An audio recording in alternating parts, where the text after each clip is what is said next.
America के रक्षा मंत्री Lloyd Austin ने सीरिया से अपने सैनिक न हटाने को लेकर बयान दिया है। उन्होंने कहा कि सीरिया के नेता बशर अल असद के सत्ता से जाने के बाद आतंकवादी संगठन इस्लामिक स्टेट फिर से अपनी जड़ें जमाने की पूरी कोशिश में है, लेकिन अमेरिका ऐसा नहीं होने देगा। इस्लामिक स्टेट के आतंकी फिर से जड़ें ना जमा सके, इसके लिए अमेरिका को सीरिया में सैनिकों की तैनाती बनाए रखने की आवश्यकता है। बुधवार को रक्षा मंत्री ऑस्टिन ने एसोसिएटेड प्रेस से बातचीत में कहा कि अमेरिकी सेना की अब भी वहां जरूरत है, खासतौर से उन हिरासत केंद्रों की सुरक्षा सुनिश्चित करने के लिए जहां आईएस के हजारों आतंकवादी और उनके परिवार के सदस्य कैद हैं। अनुमान के मुताबिक इन केंद्रों में आईएस के 8 से 10 हजार आतंकवादी बंद हैं और उनमें से कम 2000 को बेहद खतरनाक बताया जाता है। जर्मनी के रामस्टीन एयरबेस में ऑस्टिन ने कहा कि यदि सीरिया को ऐसे ही छोड़ दिया जाता है तो मुझे लगता है कि आईएस के आतंकवादी फिर से सिर उठाएंगे।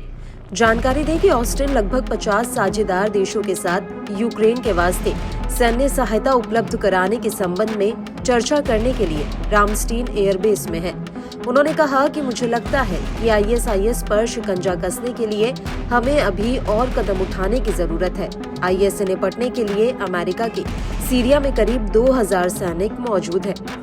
उधर सीरिया में अमेरिकी सैनिकों के भविष्य के बारे में पूछे जाने पर ट्रंप ने एक विशिष्ट रूप से रहस्यमय उत्तर दिया। पेंटागन का कहना है कि सशस्त्र समूह आईएस पर अंकुश लगाने के मिशन के तहत लगभग 2000 अमेरिकी कर्मी देश में बने हुए हैं, लेकिन दिसंबर की शुरुआत में पूर्व राष्ट्रपति बशर अल असद को अपदस्थ किए जाने के बाद सीरिया में लंबे समय के लिए अमेरिकी भागीदारी के बारे में सवाल उठने लगे हैं। अमेरिकी सैनिकों ने 2014 से पूर्वोत्तर सीरिया में कुर्द नेतृत्व वाली सीरियन डेमोक्रेटिक फोर्सेस का समर्थन किया है, क्योंकि देश में एक बहुआयामी गृह युद्ध छिड़ा हुआ है। लेकिन राष्ट्रपति चुनाव ने 8 अक्टूबर 2023 को दक्षिणी इजराइल में हमले के बाद हमास द्वारा पकड़े गए शेष बंदियों की रिहाई पर ध्यान केंद्रित करते हुए एक कठोर रुख अपनाया।